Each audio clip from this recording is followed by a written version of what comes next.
like to invite Dr. Mohammed to introduce our final speaker of the day. For the concluding session of the day, I invite Dr. Shweta Kulkarni, Professor, Department of Biochemistry at Mahatma Gandhi Medical College and Research Institute, Puducherry. She has 14 years of teaching experience, completed MD Biochemistry from Vaidehi Institute of Medical Science and Research Center, Bengaluru. She secured gold medal in postgraduate diploma in good clinical laboratory practice from Sri Balaji Vidyapeeth, Puducherry, yellow belt in Six Sigma, and completed certificate courses on leadership and data science and artificial intelligence.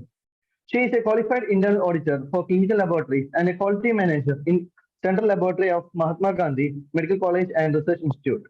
She has published articles and case reports in national and international journals, guided MSc Medical Biochemistry students, and ICMR STS projects.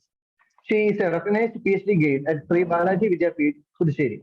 I am pleased to invite Dr. Shweta Kulkarni. Over to you, ma'am. Thank you. Today's topic is role of Six Sigma in clinical chemistry. So, as all of us know, the Six Sigma is one of the quality indicator. As a quality manager, we should implement a Six Sigma matrix in all the phases of a laboratory medicine.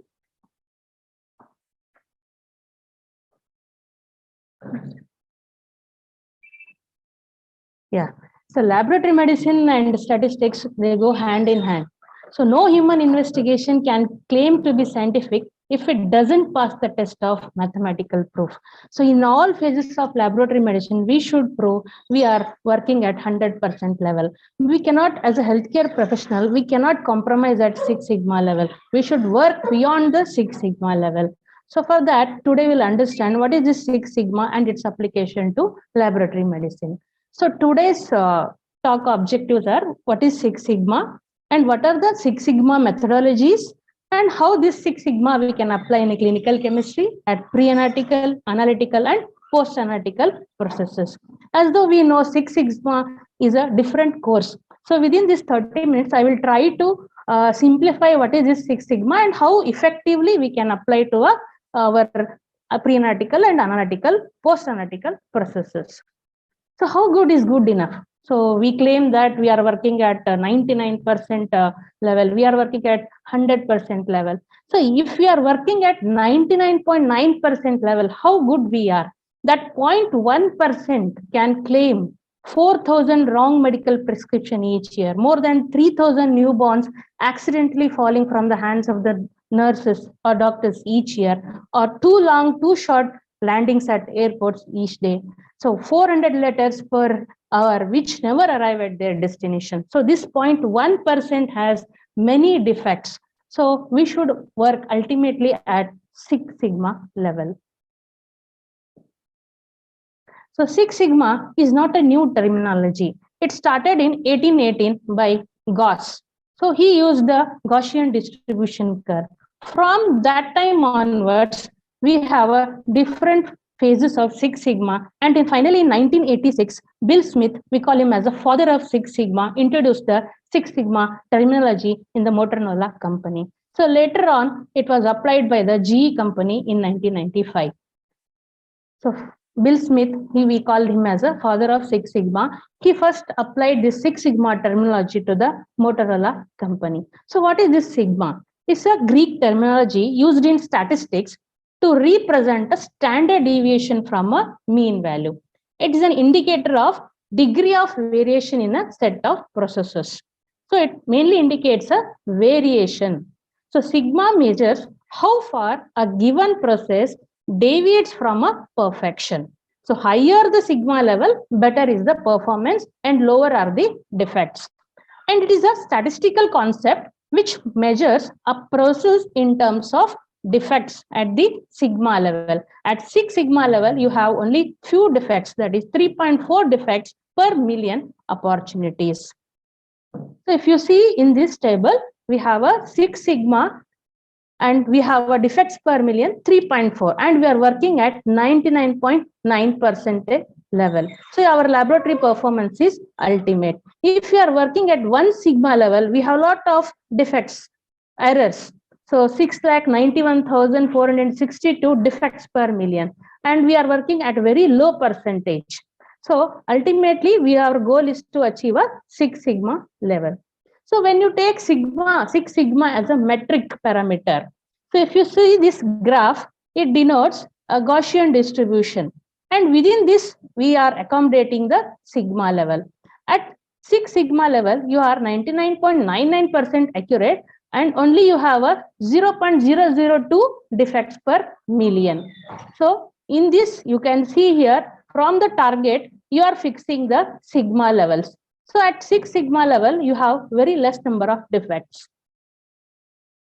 So what this 6 sigma actually mean? So in this graph, you can see here, we have a tolerance specification, an upper limit and a lower limit, and you have a target. So even though you are deviating from your mean, you are fitting between the 6 standard deviation. Even though you are deviating from the mean, you are still within your upper specification limit. So you see in this graph, this is your mean, and you are deviated from your mean. So we call it as a bias. Even though there is a shift of 1.5, you are still within your upper the standard deviation within the upper specification limit. So your standard deviations are fitting within your upper and lower specification limit. So if you don't know chart, we still explain better in a few processes. What is this 6 standard deviation concept? The more number of standard deviation between a process average and the acceptable process limit fits, the less likely that the process performs beyond the acceptable process limits, and it causes a defect. So this is the reason why a 6 sigma process performs better than the other sigma processes. So if you are operating between your upper and lower specification limits, your process is performing at a 6 sigma level. So what is the 6 sigma application in the clinical laboratory? So 6 sigma can reduce the errors in the pre-analytical, analytical, and post-analytical phases of testing. You can improve the safety in the laboratory. You can reduce your turnaround times, and you can improve the accuracy of your analytical tests. And you can apply this 6 sigma methodology to optimize your quality control rules. So this chart depicts the different phases of laboratory analysis. You have pre-analytical phase, analytical, post-analytical, and post-analytical phase. In each phases of laboratory medicine, you can apply a 6 sigma application. So apply to any process, inherent tolerance limits, it identifies and removes the defect, and it decreases the inefficiency and increases the quality in the laboratory. So here, error means laboratory defects. So we have a pre-analytical, analytical, and post-analytical. So we have in pre-analytical, mislabeled samples as the defect, transcription errors, unsuitable samples, phlebotomy wait times, a delayed transport. In the analytical section, we have a EQUAS results outside their limit, QC failures, and valid complaint regarding the instruments, analytical cost. And in post-analytical, we have a delayed turnaround times, results delivered outside the target, critical results outside the target time, and erroneous reports. These are the most commonly laboratory errors we are seeing in our laboratory. So to these phases of lab, we can apply 6 sigma. So as the sigma level increases, defect rates decreases. Okay, so here defects are unnecessary cost, unnecessary steps, unnecessary services, the time loss, the medical errors, and which increases the patient morbidity and mortality. So how to measure this sigma metric on a scale? So at pre-analytical level, how you should measure a sigma level?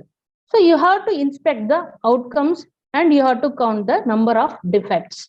Okay, I will show you an example and calculate the defect per million. There are softwares available. You can calculate defects per million and corresponding sigma metric also you can calculate. And this measure outcome is useful for both pre and post analytical processes. To measure the variation for applying the analytical processes, you have to measure the bias and CV percentage. And based on this bias and CV percentage, calculate the sigma using the formula total allowable error minus bias divided by CV.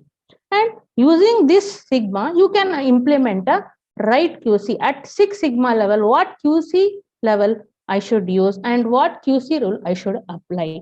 So it is useful for analytical processes. So this is the formula to calculate your sigma metric, total allowable error minus bias divided by precision or CV percentage you can use. And you have a defects per million opportunities. We have a conversion tables, online softwares are available, and you can calculate the sigma metric. So how to apply this sigma metric? There are two methodologies available in the laboratory. For laboratory processes, you can use the DMAIC approach or DMADV approach. So when to use the DMAIC approach and when to use the DMADV approach? What is this DMAIC approach? Define, measure, analyze, improve, and control. So this method is used to improve the current capabilities of an existing process. Already the process is there, existing process is there. How to improve its sigma level?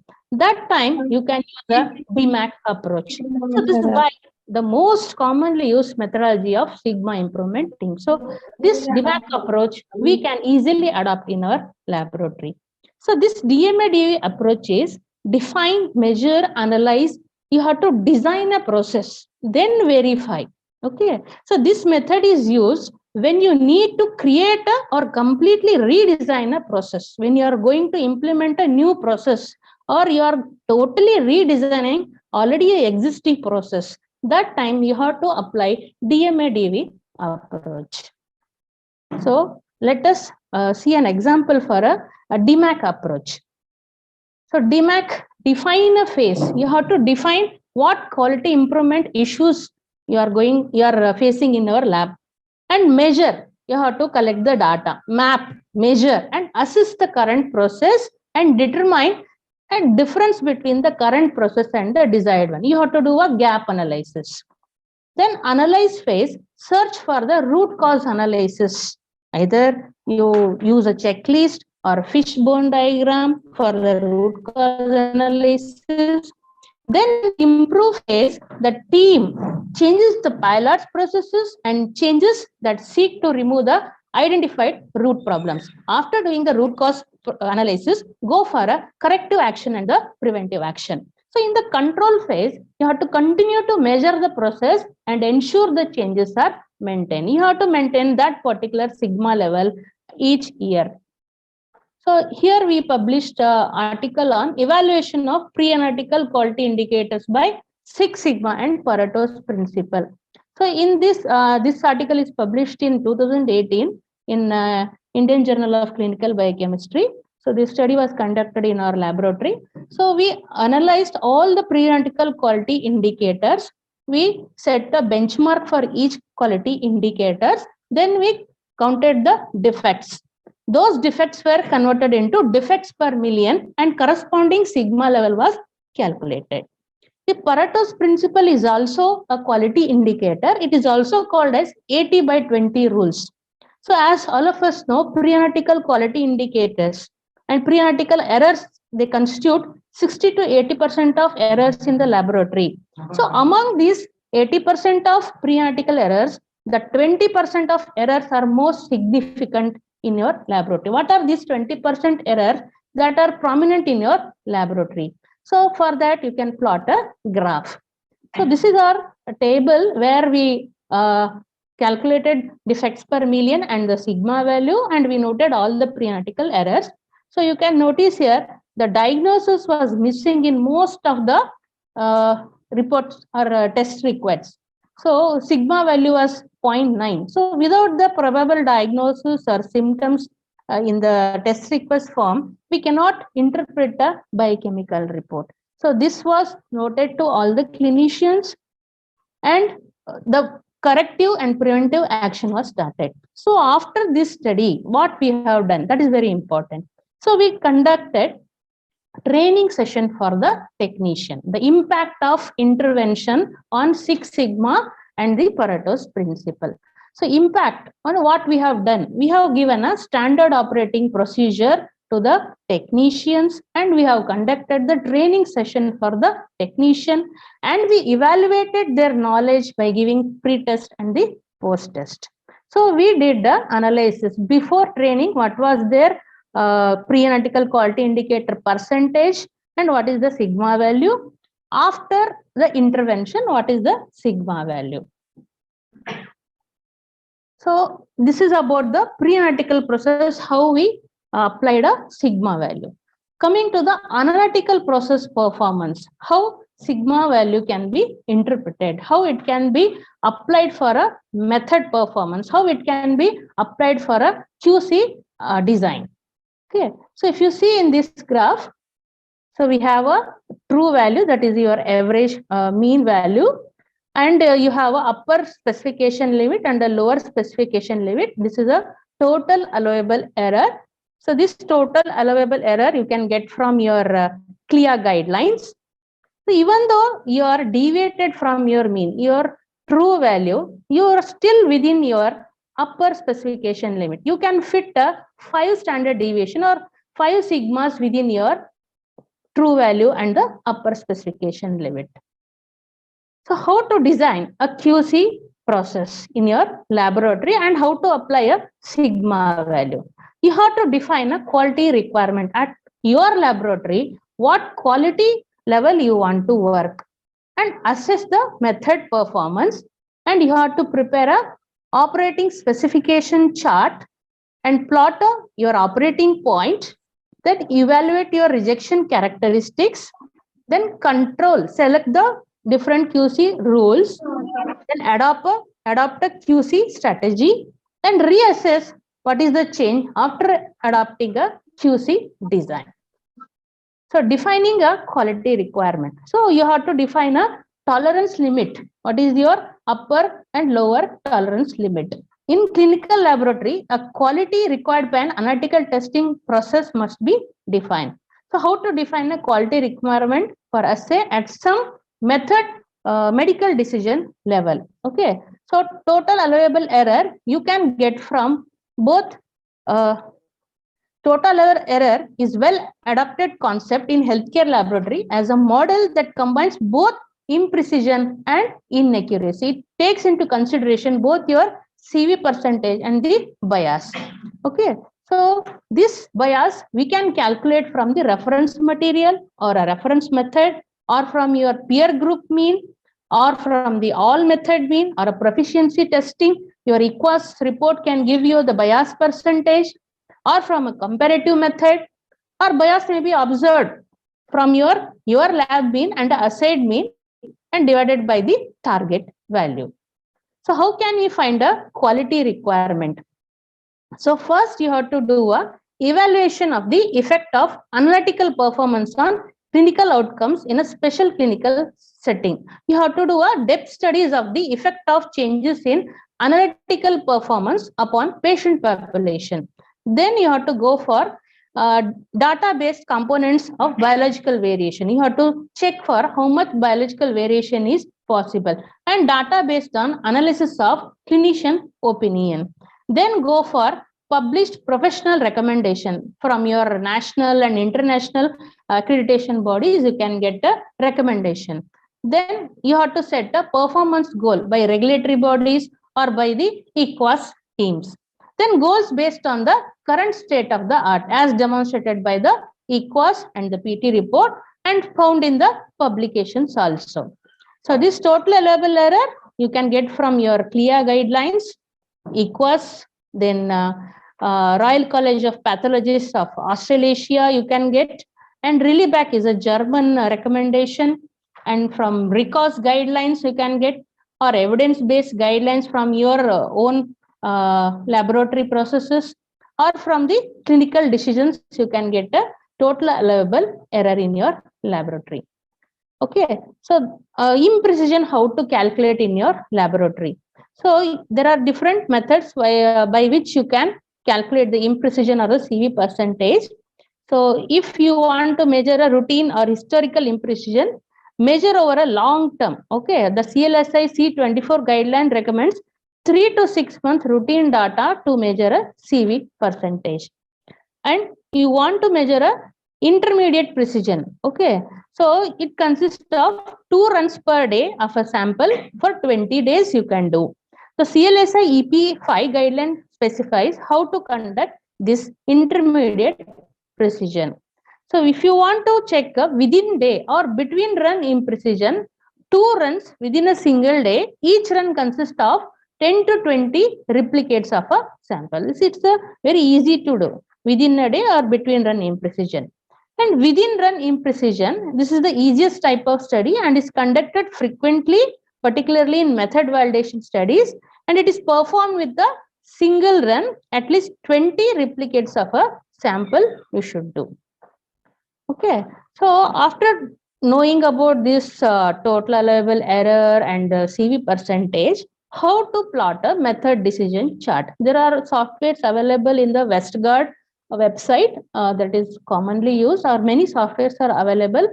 So here in the x-axis, you have to plot a imprecision, that is CV percentage. In the y-axis, you have to plot a bias percentage. This chart is also called as Six Sigma bull's eye chart. Okay, so here the method which is nearer to the origin of this graph, okay, it's performing at 6 sigma level and it is called as world class quality. Okay, and you have to set the unacceptable, or the methods which are performing below 3 sigma are unacceptable. Okay, the graph or the line which is nearer to the origin of the graph, which is performing near to the bull's eye, we call it as near to the bull's eye, is performing at 6 sigma levels. So each method you can plot in this method decision chart, and you can see at what level you are performing. This total allowable error for different parameters you get from a CLIA guideline, then you can plot.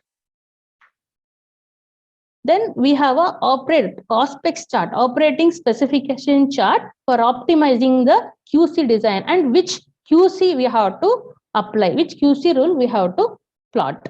Okay, this OSPEX chart tools to define a method performance and QC procedure, and OSPEX chart can be used for quality requirement other than the total allowable error. So this chart also depicts the same thing. So here also in the x-axis CV percentage and in the y-axis bias percentage, you are going to plot, and which QC rule you have to apply is given in the right side box. And PFR is the probability of false rejection. Always the probability of false rejection should be near to the 0. So this graph shows what are these lines.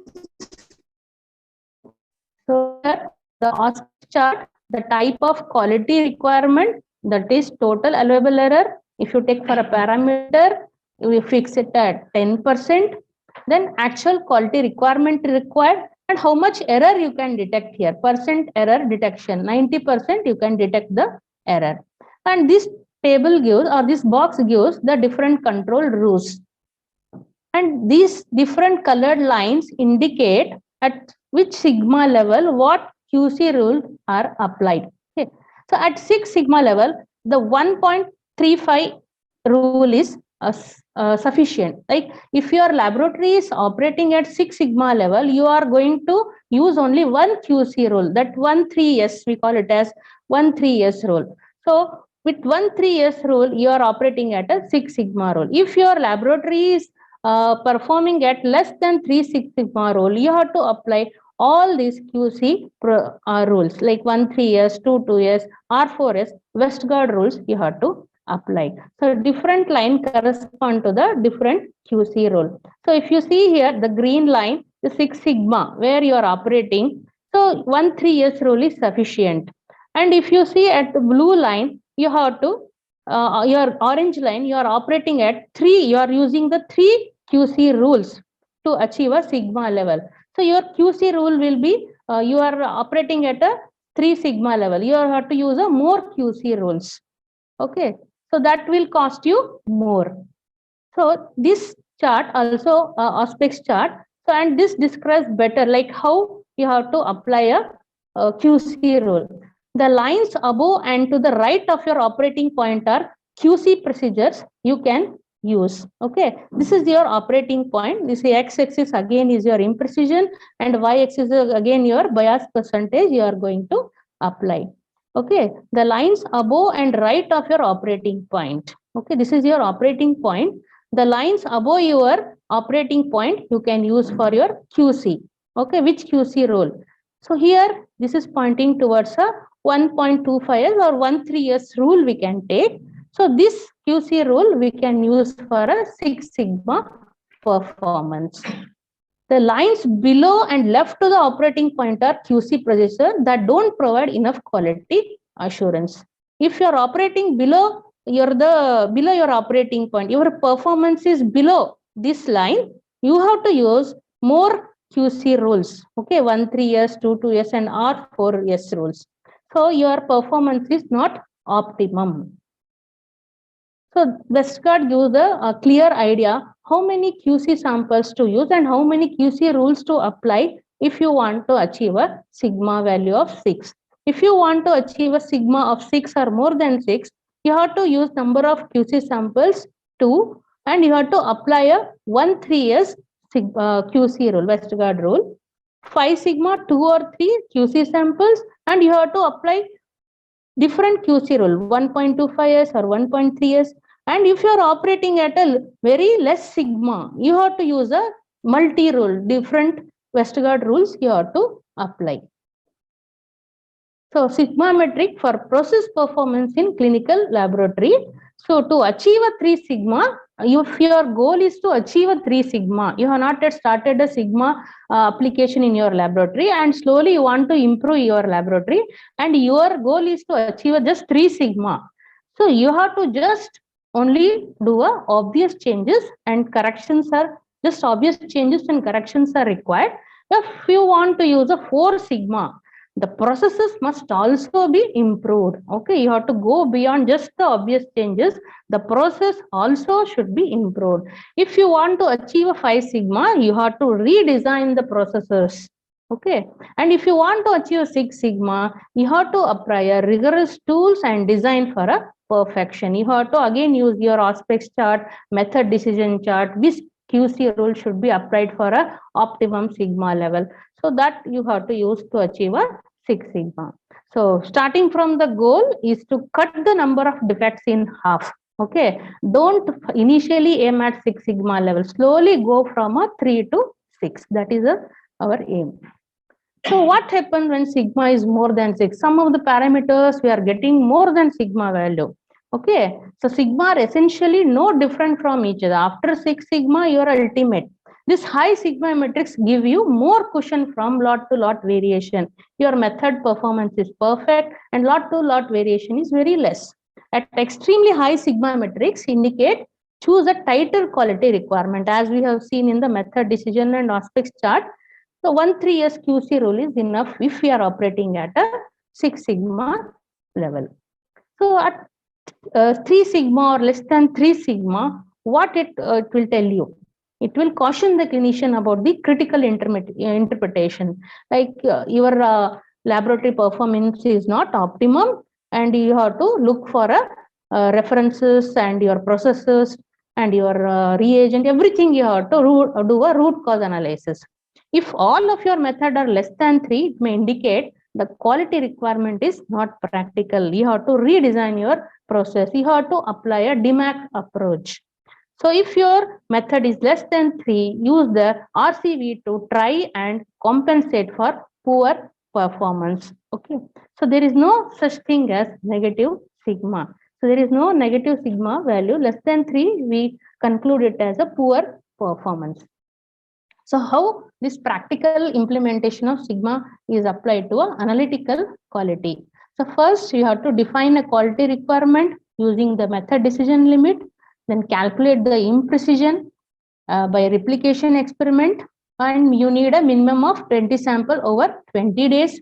Then calculate the bias of the assay method or the instrument, and you use a data from your QC result or the proficiency testing surveys. Then calculate the sigma metric. After that, you have to plot a method decision chart, which you can get from Westgard website. Then you plot a operating specification chart as a QC design tool and analyze to customize, optimize the QC design, which QC you should use, which QC rules you should apply, you decide for your laboratory. So for analytical quality, you can use the Six Sigma for setting a QC rule, and you can choose the number of controls to estimate the cost of the quality and the design of the QC, for monitoring and evaluating the QC program, and for the improvement of your laboratory also you can use.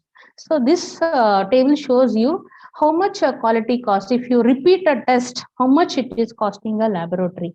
So as sir was talking, the laboratory economics. So this also includes the quality cost.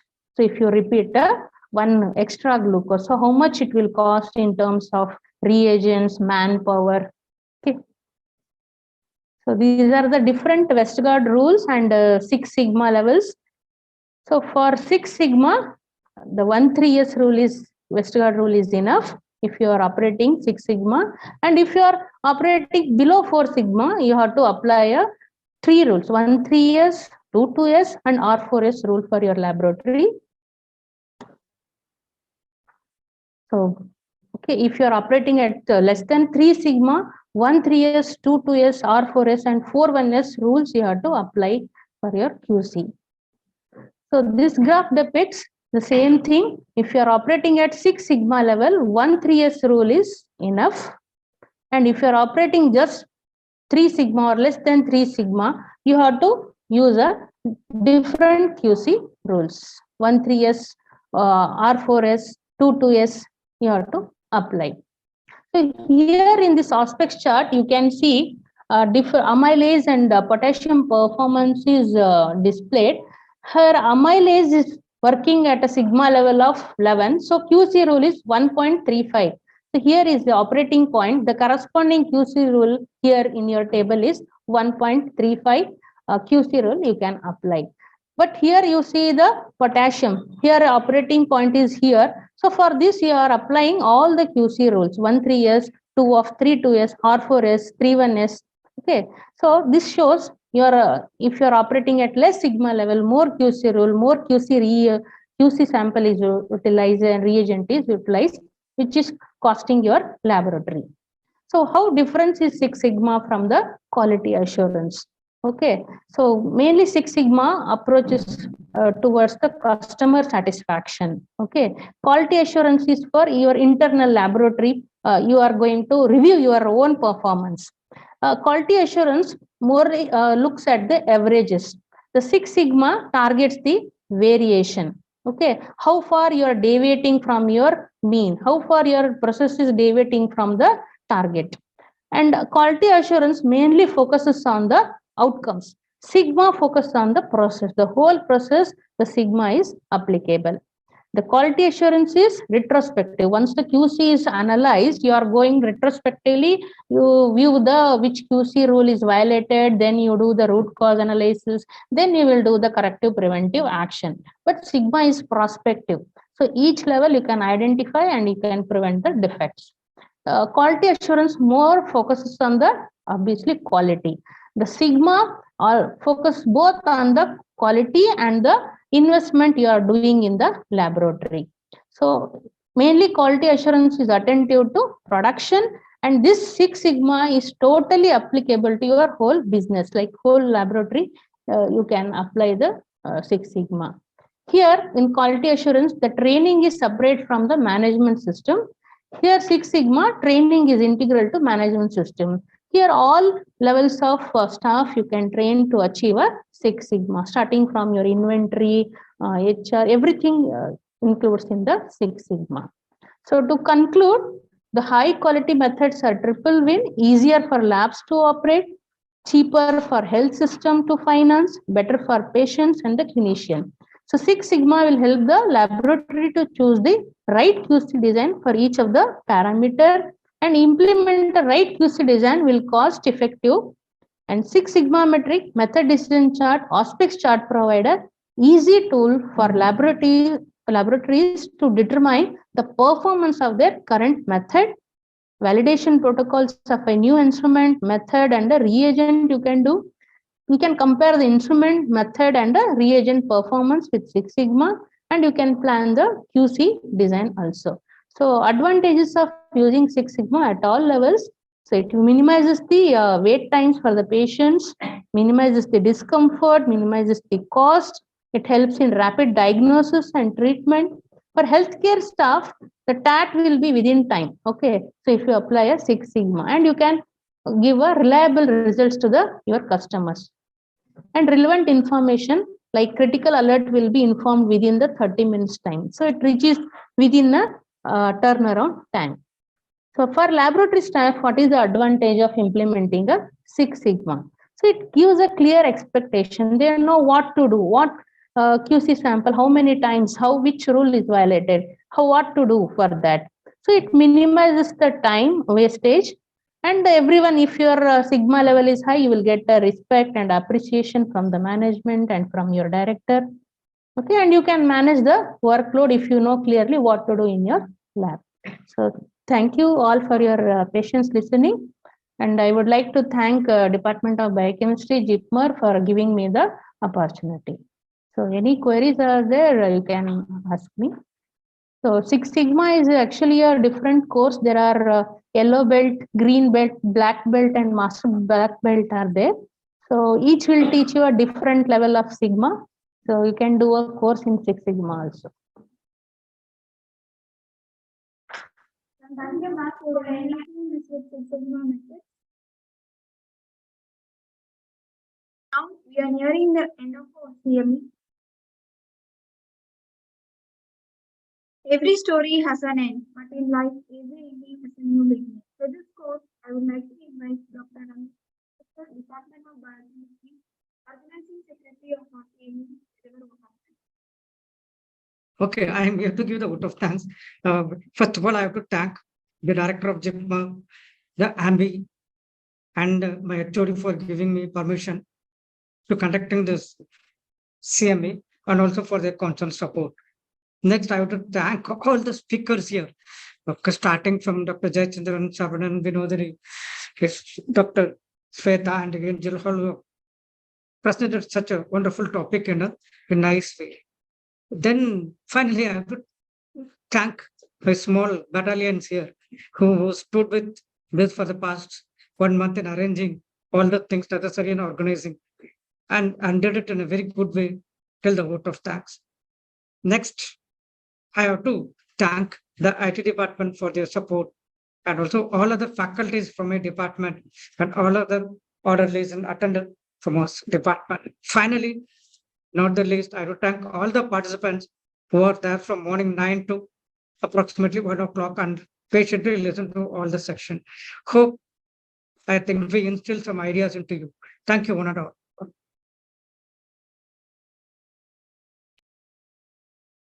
Thank you all.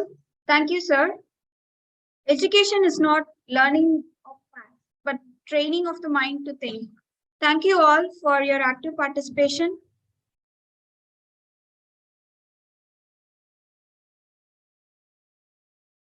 We are winding up the session.